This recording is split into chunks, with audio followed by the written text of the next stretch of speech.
The Steelers handed Tom Brady and the Tampa Bay Bucs a 2018 loss in Pittsburgh, even though Tampa was favored by more than a touchdown. That, according to Fox Bet Sportsbook. Now, it did get close at one point. Brady nearly led the team to a tie late in the fourth, but they come up short on a two-point conversion. Now, here's an interesting nugget. Brady flew separately to Pittsburgh because he attended Robert Kraft's wedding Friday night in New York City. The Bucs converted only one of their 4 red zone chances, just under 30% on third downs. Ouch. Shannon, what do you think is the biggest reason the Bucs lost to the Steelers? Brady was awful, and he's been awful all year long. And a lot of people are afraid to say it because they don't want to upset Tom Brady. But here under the Fox umbrella, we use the term fair and balanced. And fair is he's been terrible. His lowest QBR since QBR has been into existence, 2006. His lowest touchdown passes through 6 games. Lowest yards per attempt. He's awful. And now, Jen said, no, hold on. He flew separate. Well, Jen didn't add. He missed Saturday's walkthrough. He missed 11 days in training camps. He doesn't practice on Wednesday. He flew separate, but he quit to holler, team. And now every time I turn around, he's in somebody's face on the sideline. If I'm an offensive lineman, I'm going to say, bro, you playing like stir-fry your damn self. You see ghosts that are not there. How many times did he miss Chris Godwin when he was wide open? How many times did he bounce it to the tight end? How many times did he overshoot the back? But you don't want to talk about that because you're afraid to upset Tom Brady's feelings. Well, I don't care. He's been terrible. He's 45 years of age, and he's dealing with something publicly he's never had to deal with before.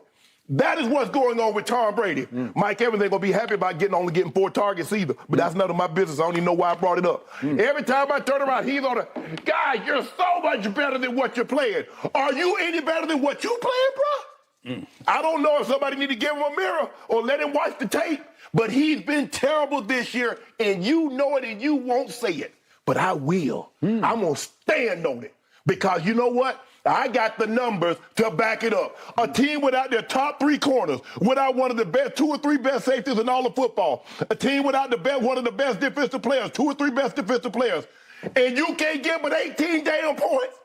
4 of 14 on 4th down. That's Tom Brady. Ping. Mike Evans was there. Chris Godwin was there. Russell Gage was there. All of the guys that you say, because every time Tom Brady loses, there's got to be a reason. No Julio, no Mike Evans, no Chris Godwin. All of those guys were there yesterday except Julio. And what happened?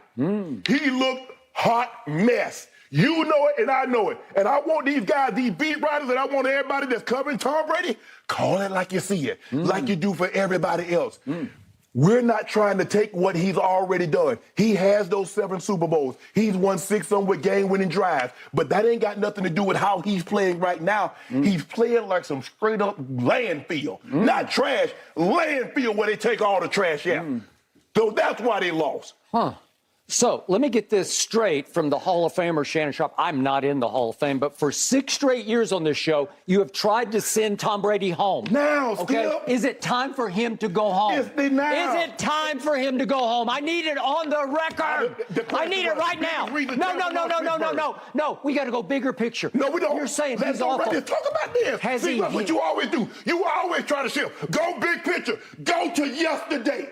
Why did they lose? I'm about to really go to yesterday, but I need you on the record. I ain't got nothing to say. I don't say my part. Because you're afraid, because you know he's the one man in sports you cannot bet against. He's the one man who has made you look sillier than any man in the history of the world has made you look. Is he making me look silly now? 6 straight years. Is he making me look silly now? He will. Making me look silly? I need it. I need you to tell me. I said he was terrible. I said he was terrible yesterday. He was terrible for the first 6 weeks. Is he washed? You see it. Is it time to go home? It's been that time. Oh, really? Okay, I got him. I finally got him on the record. Wait. Shannon Sharpe says it's time to go home. Am I right? It's time for him to go home because he has other things on his mind. I love this. So in other words, there's nothing going on with Tom Brady. There's nothing wrong with Tom Brady. Let me get you a record. Okay, I'm on record. I think that's been going on for about 5 years. No. Had it become public.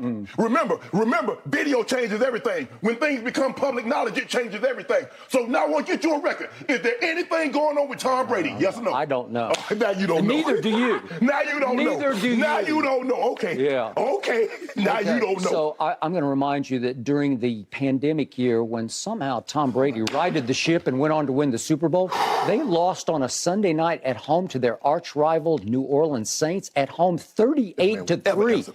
And would you believe that Tom Brady threw 3 interceptions in that game and looked way worse than he looked yesterday at Pittsburgh? And Shannon Sharp said, it's time to go home. And you know what it was time to do? It was time to go win the Super Bowl with the sucking ears. Because that's what you do. Every time he loses a game, that's his nemesis. So Pittsburgh his nemesis. Remember, he owns the Steelers, right? He used to. Oh, no, he used to. Okay, why is he used to? Okay, it's my turn. And it's my turn to talk, and I'm not going to be interrupted. Why you interrupt me? I let you spew all your garbage all over the table. Anytime you spew garbage, he know I got it. Go ahead, take off. I ain't got nothing to say. You really Everybody at home know what they saw Tom Brady yesterday. Now for the truth of what happened yesterday. The Pittsburgh Steelers had lost 4 straight games. They had just lost at Buffalo 38-3. Speaking of Tom Brady losing to the Saints, 38-3. Yep. They looked completely dead in the water because, to your point, they had lost the 3 corners. They had lost Minkah Fitzpatrick. They had also lost T.J. Watt. So there's no way that anybody's going to get to Tom Brady. He got the SH kicked out of him yesterday. He never gets touched. Trust me, he got touched and touched and touched and touched some more yesterday because they could not block Pittsburgh. Couldn't block him from day one. That's why he was screaming at the offensive line. What are you guys doing? They came out deadheaded because they did not take Pittsburgh seriously. And in Did Tom Brady take him serious? Wait, it's my turn to talk. Did he take him serious? Do you know what? Okay, you talk. Okay, thank you. You go ahead. Did Tom Brady take him serious? So in other words, you're going to fly a private jet all the way to New York to see your former owner get married. That's taking the team serious. You're not going to show up for Saturday walkthrough. That's taking them serious. You're not going to practice for Wednesday. You taking them serious. You miss 11 days in training camp. You taking it this season serious. Everybody got to take it serious except Tom Brady. Why? Go ahead. Tell me when you're finished. I'm done. Okay, now my turn. Again, for what actually happened in the football game that I watched without Brady hate in my eyes, just coloring. You wear Brady hate glasses when you watch it. You got a Brady hate TV that you bought. I don't know where you got it. On the dark web somewhere, they gave you a Brady hate TV, and it shows you an exaggerated form of what Brady's actually doing during the game. So here's the first play I would like to show. This happens very early in the game. It's a 3rd and 6. At the Tampa Bay 35, 11:41 to go in the game, and they make a big stop because the rookie quarterback, he's starting to unravel a little bit. He's going to have a bad game. And watch what Devin White does to the rookie quarterback after he has delivered an incomplete pass. Could we see Devin White, please? He just shoves him down for no reason. He just shoves him down. It doesn't get you anywhere. It doesn't do you any good. He just shoves the kid onto his back and gets an automatic easy flag that sustains a drive that becomes 7-0 Pittsburgh. Yeah. You can't do it. You're just not ready to play. You're not thinking. It's just one of those errors that you make, a mental error where you just say, what are you thinking? Okay. Then on the next drive, down they go to 1st and 10 at the Pitt 17, and Brady's starting to look like Brady, and he throws a ball to Cameron Brate, who didn't last much longer in this game, but he throws a ball to Cameron Brate at the goal line that Miles Jack makes a hellacious play on. He gets up and gets fingertips on ball and tips it just away because that's a touchdown. Trust me, it's going to hit him right in the numbers for a touchdown, and it's going to be 7-7, and all of a sudden it's 7-3. Then we get to another fateful turning point in the game. It's 1st and goal at the Pittsburgh 3, which becomes 2nd and goal at the 1 after a 2-yard gain by Lenny Fournette. So it's 2nd goal at the 1. What does Tom Brady do better than anybody has ever done at quarterback in the history? But his leg's gone. I don't think his legs are gone. Did you not see the one? I saw him got stuck. That was at midfield. I got it. But when he smells pay dirt, there's nothing like him in the league. There's never been anything like quarterback sneaking Tom Brady for touchdowns. You have to. It's like from the half-yard line. You have to sneak it. Instead, he gives it to Lenny Fournette for -3. Then he gets sacked for -5. And all of a sudden, you have to take another field goal, and you're still down by a point. Then they get the lucky bounce field goal off the crossbar at the end of the half, and that's when you know it's not our day. And that ignited Tom Brady yelling at the offensive line. Well, he does it almost every game. He yells at somebody because that's just who he is.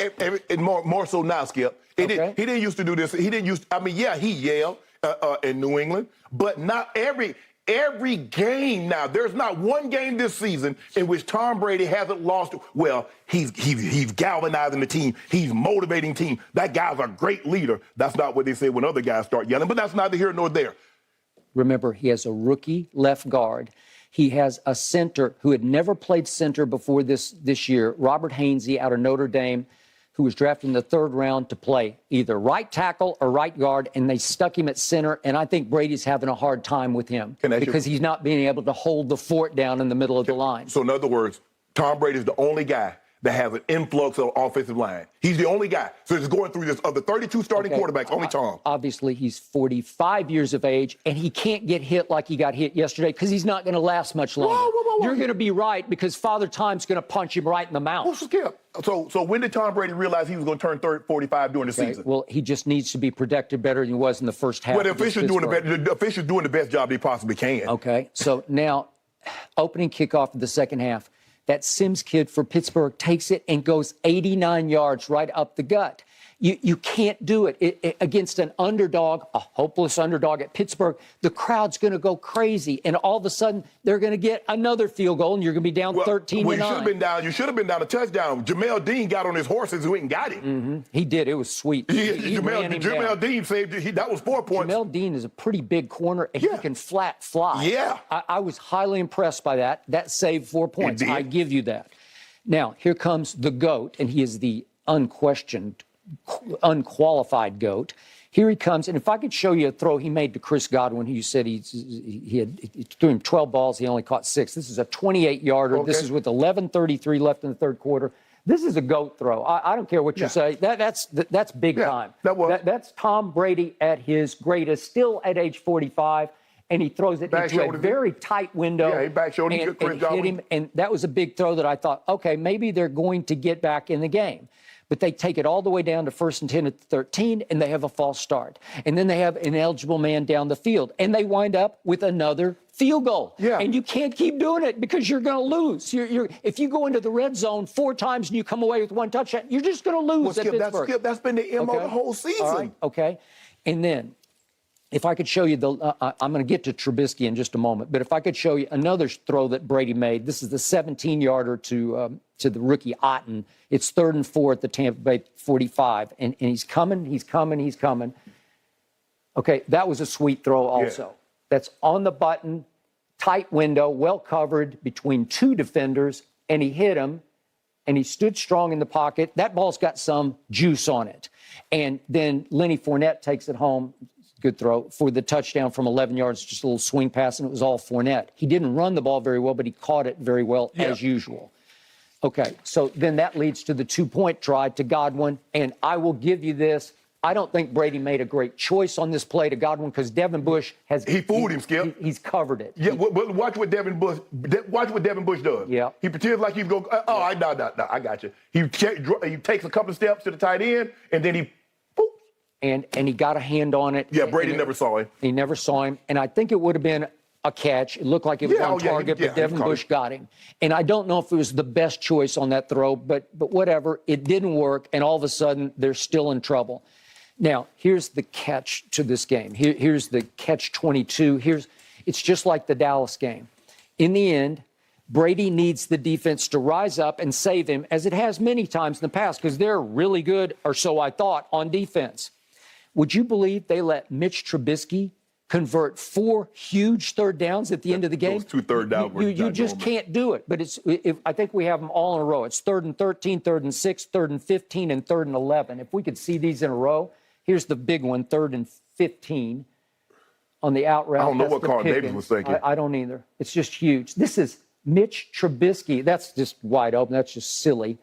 And then here we go with the last 2. This is the Claypool. Huge. This was the play of the game. Killer. This is the play of the game right here, Skip. He rolls out, throws it up the sideline, and Claypool gets his feet in. And that's game over because now they've killed the clock. So Mitch Trubisky comes off the bench. And Jake.